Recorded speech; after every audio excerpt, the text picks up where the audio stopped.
Out on the edge of Dakota Territory where the wind carried more stories than people did, there lived a man named Elias Harper. Folks around those parts knew him only as the quiet one with the blue barn, a widowed rancher who didn't say much, didn't ask for much, and hadn't smiled in years. He'd lost his wife in the winter of '87, and ever since the house had gone still. Meals were eaten alone, the porch swing stayed still, and Elias, though strong in his hands and steady in his work, wore a silence so deep it made the birds quiet when he walked by. That was until the day a wagon rolled into town, carrying a woman nobody expected, and certainly not Elias. They'd meant it as a joke, a cruel one. Some men at the saloon full of cheap whiskey and cheaper hearts pooled money together and ordered him a mail-order bride. Not out of kindness, but to laugh, to mock. They'd chosen the fattest woman they could find in the catalog. Her name was Cora Bell, 40 years old, near 220 pounds, with round cheeks, soft hands, and the kind of nervous smile that made you want to sit beside her and promise her she wasn't a mistake. When she stepped off that wagon, dust clinging to her boots, and letter crumpled in her hand, the silence in town changed, not the good kind. Snickers, elbows, a few boys even hollered, "Did you bring enough bride for two?" But Elias didn't laugh. He didn't say a word. He just stared at her like he'd seen something he wasn't sure he deserved, to witness a woman standing tall. Despite the weight of years of ridicule, a woman who had traveled all this way, believing just maybe someone out there had truly wanted her. What happened next didn't make headlines. It didn't come with roses or grand speeches, but it did change two lives. Because sometimes the cruelest joke becomes the truest blessing, and sometimes the person you thought was too much turns out to be just enough to fill a broken man's world. If you've ever felt like you were too much too late, or too different to be chosen, this story is for you. Keep watching to find out what Elias did next, and how Cora Bell's quiet courage redefined what love could look like on the dusty edge of the Wild West. The quiet weight of laughter. They said 40 was too late to begin again. They said she was too soft, too slow, too much woman for any real man to want. And when they laughed as they loaded her onto the wagon, called her a gift wrapped in lard and lace, they didn't know she'd spent half her life learning how to smile through humiliation. They didn't know that beneath her round cheeks and trembling hands was a heart that had survived more than its fair share of winters. Her name was Martha Lindale, and by the time she arrived in Dry Hollow, Wyoming, the sun had already begun to set. Not just on the day, but on her hopes. She was heavy not just in body, but in years, in silence, in memory. She stood nearly 5'5", weighing over 220 pounds, with wide hips, a doughy waist, and arms that bore the strength of carrying firewood and weeping sisters. Her face, lined gently by time, was not the kind painted on postcards, but it had known love once, and loss, and grace. She had answered a mail-order bride request posted under false pretenses. A group of ranch hands drunk on boredom and cruelty had pooled together funds and written to the fattest, oldest mail-order bride they could find, thinking it'd be a laugh to deliver her to the lonely widower on the edge of the ridge, a man who kept mostly to himself and never smiled since his wife died. What they didn't expect was Elias Boone, stoic, silver-haired, scarred from the war, and grief would not send Martha back. In fact, he didn't laugh at all. He just looked at her, really looked, then asked one quiet question. "You hungry?" That night she ate stew in his kitchen by lantern light. He didn't talk much. Neither did she. But something about the silence didn't feel empty. It felt warm. And maybe that was the first time in years she'd felt like she hadn't walked into a joke, but into a story worth staying for. But kindness, as Martha would learn, doesn't always mean safety. And not everyone in Dry Hollow believed she belonged there. The stranger in the window. Martha woke early, the way she always did, before the sun, before the birds. Years of housework and heartbreak had trained her body to rise even when the mind begged for rest. But this morning was different. The creak of the wooden floor beneath her bare feet wasn't followed by shame or shouts. Only the gentle crackle of firewood from the stove and the faint scent of coffee already brewing. She was still here, not sent back, not laughed at, not even questioned.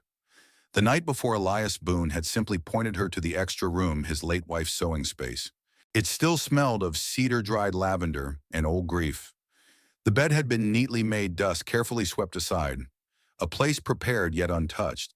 And now, standing at the window, Martha could see the ranch from above, wide fields stretching into morning mist, cattle grazing, slow the barn hunched like an old man at the edge of the clearing. She spotted Elias just beyond the porch, chopping wood with the rhythm of a man who'd long given up explaining himself. He hadn't said much at supper, just enough to ask what kind of work she was used to, whether she could cook or sew or tend a garden. She'd nodded quietly, yes, yes, and yes. But when he asked if she could ride, her eyes dropped. "I tried once," she whispered, cheeks hot. "They said I'd break the horse's back." He didn't smile at that, only frowned as if it offended him. "No one breaks a horse with a kind soul," he'd said. Now, watching him from the window, her heart beat strangely. Not fast, just full. Like a tight jar of preserves waiting to be opened. He hadn't touched her, hadn't even stared. But for the first time in a long while, she felt seen in a way that didn't make her shrink. Still, the town wasn't as quiet as the ranch.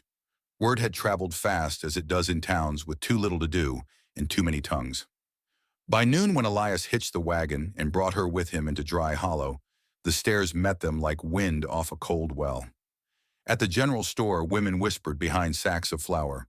One of the ranch hands who orchestrated the cruel gift spat on the ground and muttered, "Boone must have gone blind." Martha tried to keep her chin up. She smiled softly, politely, the way she always had when survival demanded dignity. But her hands clenched in her apron.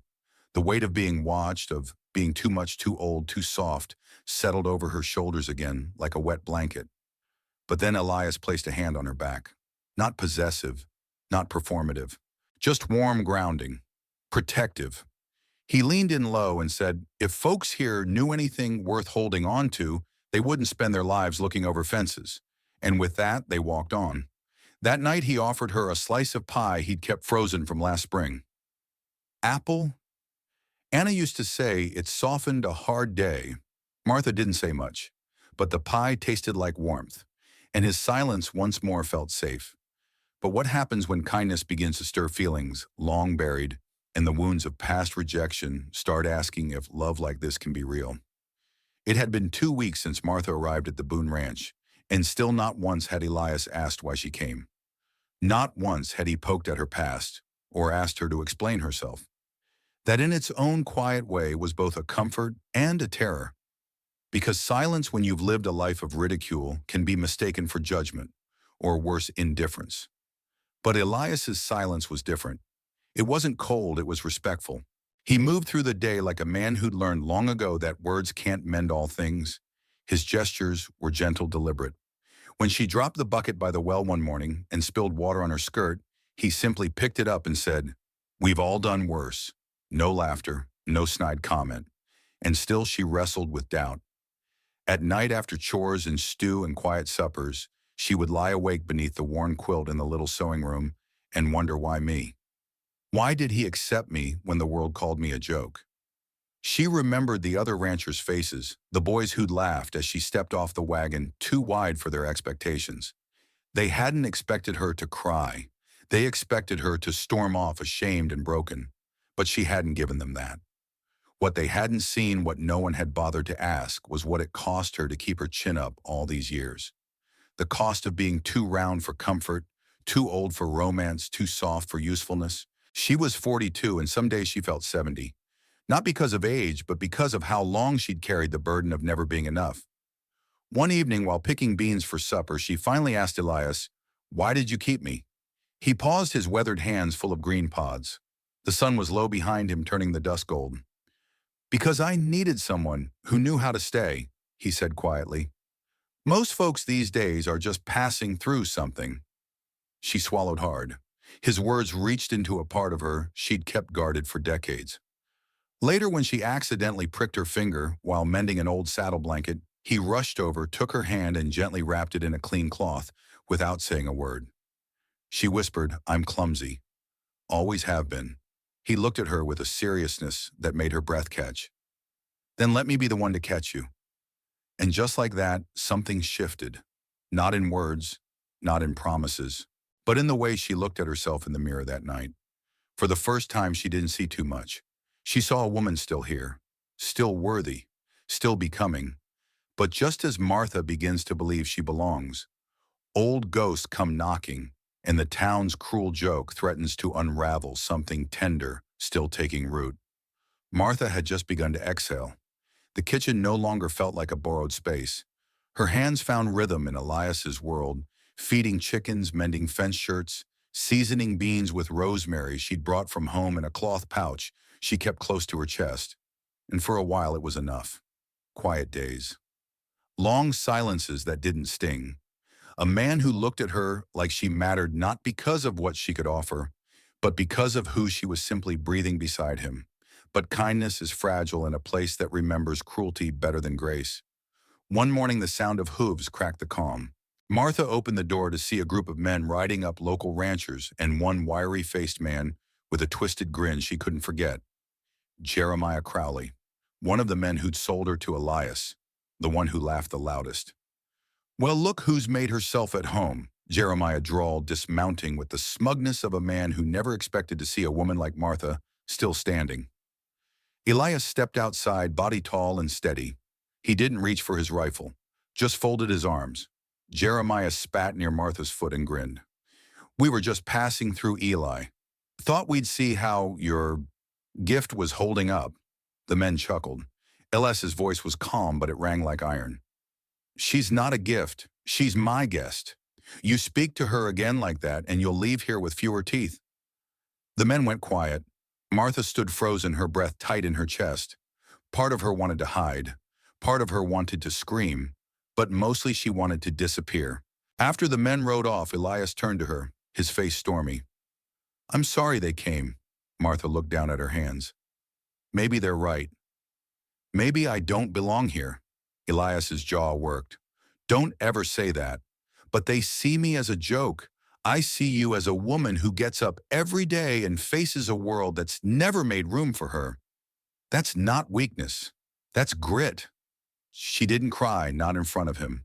But that night in the dark of her little room, she pressed her hand to her heart and whispered the same question over and over again. Can kindness be trusted to stay?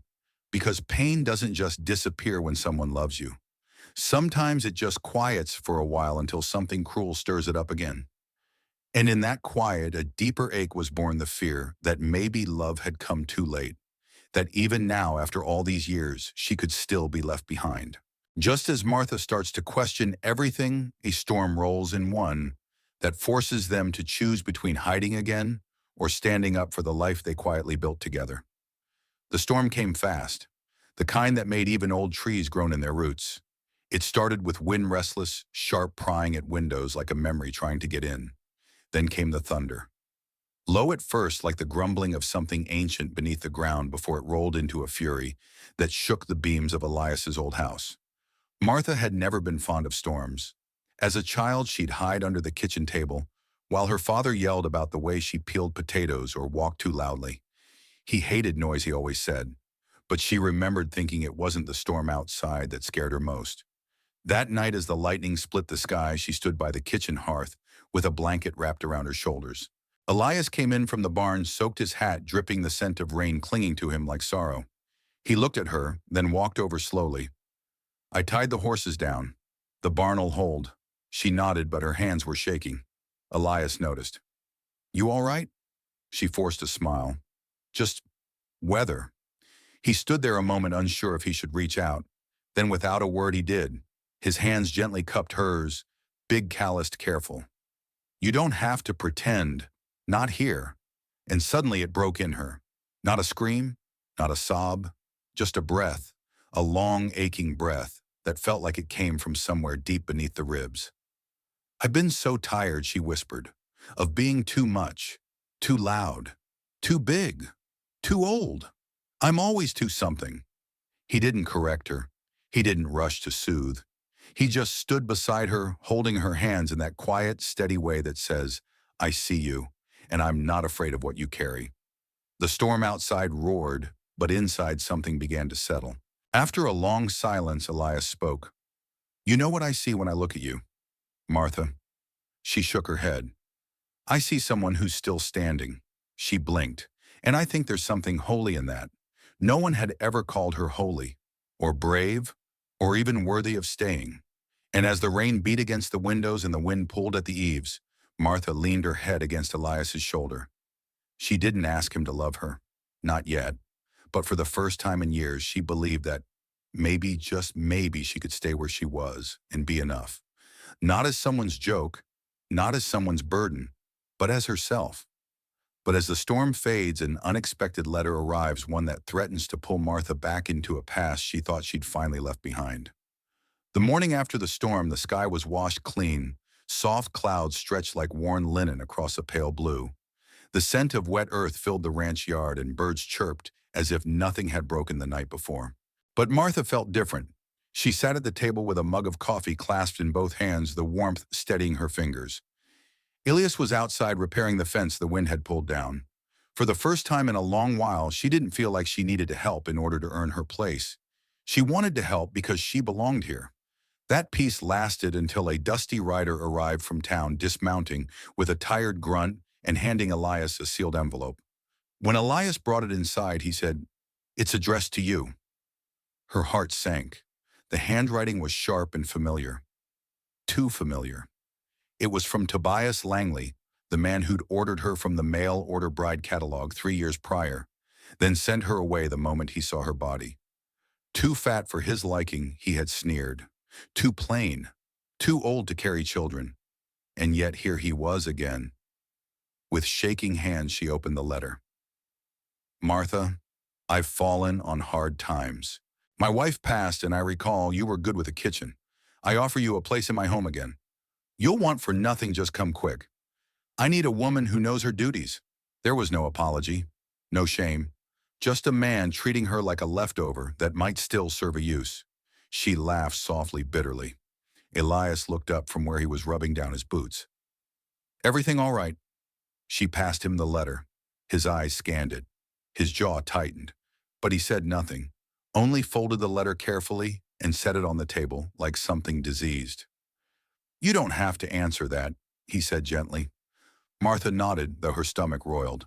The letter brought back memories she'd buried deep, standing on Tobias's porch in a new dress, hearing laughter behind the curtains. She'd been a joke to him, sold like a side of beef. She remembered walking away from that house with dust on her shoes and humiliation etched into every step. "I don't want to go back," she whispered. "Then don't. But what if I'm still that same woman, desperate enough to say yes just to be wanted?" Elias leaned forward. "You're not that woman, Martha. You were never that joke they made you out to be. You were brave, and you still are." Her eyes welled with tears. "He never even saw me." "Not really. Just the body I walked in with." Elias stood and crossed the room, pulling something from a drawer. A small mirror. "Look." She hesitated. "Please," he said. She lifted the mirror. What she saw startled her, not because her face had changed, but because the woman looking back no longer looked afraid. She looked present. Elias placed a hand on her shoulder. "That man didn't deserve you then. He still doesn't. But if you need to go to town to say it to his face, I'll ride with you." "No," she said quietly, setting down the mirror. "I don't need to see him again. He had his chance. I'm not his second option." There was strength in her voice she hadn't heard before. Not loud but sure. It wasn't vengeance. It was dignity. Later that day, they burned the letter, not out of hate, but to mark the end of something. But even as ashes float into the wind, Martha realizes the hardest part isn't rejecting the past. It's believing she deserves a future, the quiet bloom of love. Martha didn't expect her life to change with fireworks. She knew too well that love wasn't always loud. Sometimes it was just 2 cups of coffee waiting on a porch as the sun climbed over the fields. Sometimes it was quiet meals, soft glances, and a man who didn't ask her to shrink to be worthy of a place beside him. The season turned. Calves were born. Wildflowers scattered their colors across the hills. And one afternoon in late spring, Elias came back from the barn with his hands dusty and a look in his eyes that made Martha's chest ache with a strange sort of calm. He sat beside her, wiping his palms on his trousers. "You know," he began, not meeting her eyes, "when I first saw you, I thought someone was playing a cruel joke." Martha stiffened, heart suddenly cold. Elias looked up. Not because of you, because they thought I was the kind of man who wouldn't see your worth? Her breath returned. I was angry. Angry they thought I was that small. And then I saw you, standing there, straight-backed, your eyes, so tired but still kind. I knew right then they'd brought me gold and tried to tell me it was garbage. She looked down at her hands. I'm not easy to love, Elias. I take up space. I cry when I'm tired. I break dishes when I'm nervous. And I snore. He laughed softly. I talk too little. I get in my own head.